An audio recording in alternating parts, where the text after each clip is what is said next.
Actes, chapitre 2. Et comme le jour de la Pentecôte s'accomplissait, ils étaient tous d'un commun accord dans un même lieu. Et soudainement, il vint du ciel un bruit, comme celui d'un vent qui souffle avec violence, et il remplit toute la maison où ils étaient assis. Alors leur apparurent des langues divisées comme du feu, et il s'en posa une sur chacun d'eux. Et ils furent tous remplis du Saint-Esprit, et commencèrent à parler en d'autres langues, selon que l'Esprit leur donnait de s'exprimer.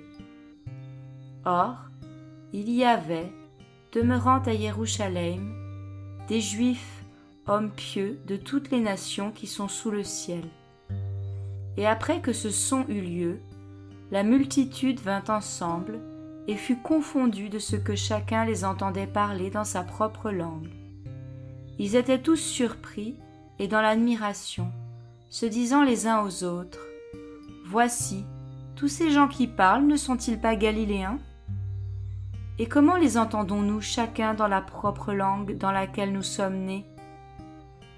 Parthes et Mèdes et Élamites, et ceux qui habitent la Mésopotamie, la Judée et la Cappadoce, le Pont et l'Asie, la Phrygie et la Pamphylie, l'Égypte et le territoire de la Libye qui est près de Cyrène, et ceux qui sont venus de Rome, aussi bien juifs que prosélytes, crétois et arabes, nous les entendons parler en nos langues des merveilles d'Élohim.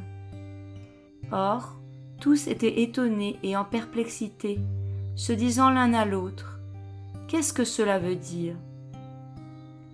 Mais d'autres, se moquant, disaient : « Ils sont pleins de vin doux. » Mais Pétros, se présentant avec les 11, éleva sa voix et leur dit : « Hommes juifs, et vous tous qui habitez à Jérusalem, que ceci vous soit connu et que vos oreilles reçoivent mes paroles.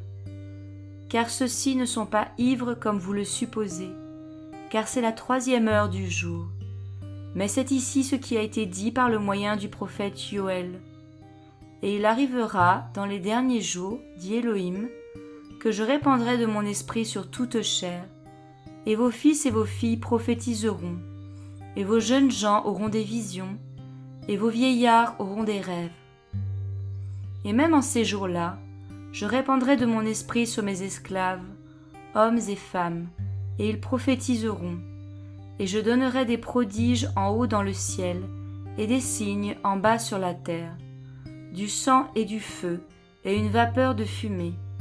Le soleil se changera en ténèbres, et la lune en sang, avant que le grand et notable jour du Seigneur vienne.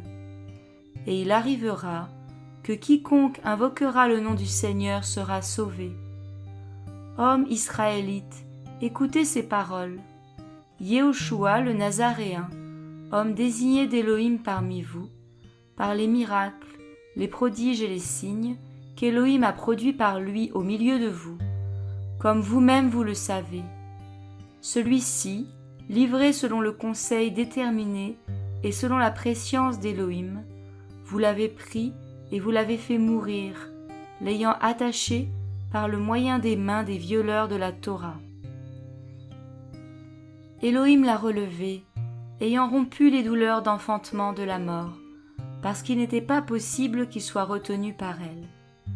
Car David dit de lui : « Je voyais d'avance le Seigneur devant moi continuellement, parce qu'il est à ma droite, afin que je ne sois pas ébranlé.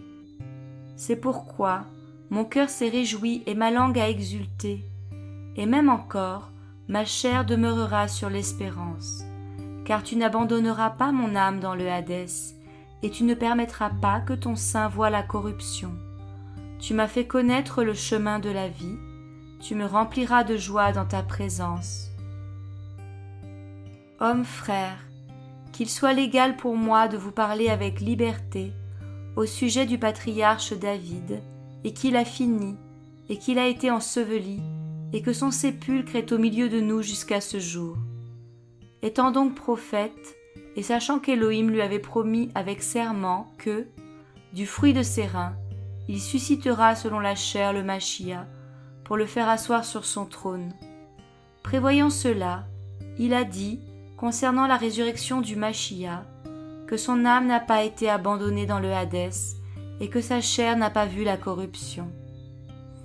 Élohim a relevé ce Yehoshua, nous en sommes tous témoins. Élevé donc à la droite d'Élohim, et ayant reçu du Père la promesse du Saint-Esprit, il a répandu ce que vous voyez et entendez maintenant.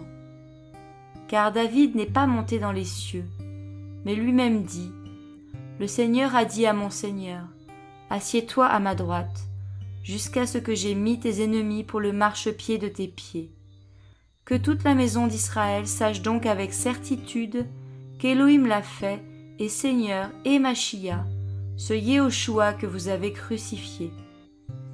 Or, ayant entendu ces choses, ils eurent le cœur transpercé, et ils dirent à Pétros et aux autres apôtres, « Hommes, frères, que ferons-nous » Et Pétros leur dit, « Repentez-vous, et que chacun de vous soit baptisé au nom de Yehoshua Machia, pour le pardon des péchés, et vous recevrez le don du Saint-Esprit. Car la promesse est pour vous, et pour vos enfants, et pour tous ceux qui sont au loin, en aussi grand nombre que le Seigneur notre Élohim les appellera. » Et par beaucoup d'autres paroles, il rendait témoignage et les exhortait en disant, « Sauvez-vous de cette génération tordue. » Ceux donc qui acceptèrent sa parole avec joie furent en effet baptisés, et environ 3000 âmes furent ajoutées ce jour-là.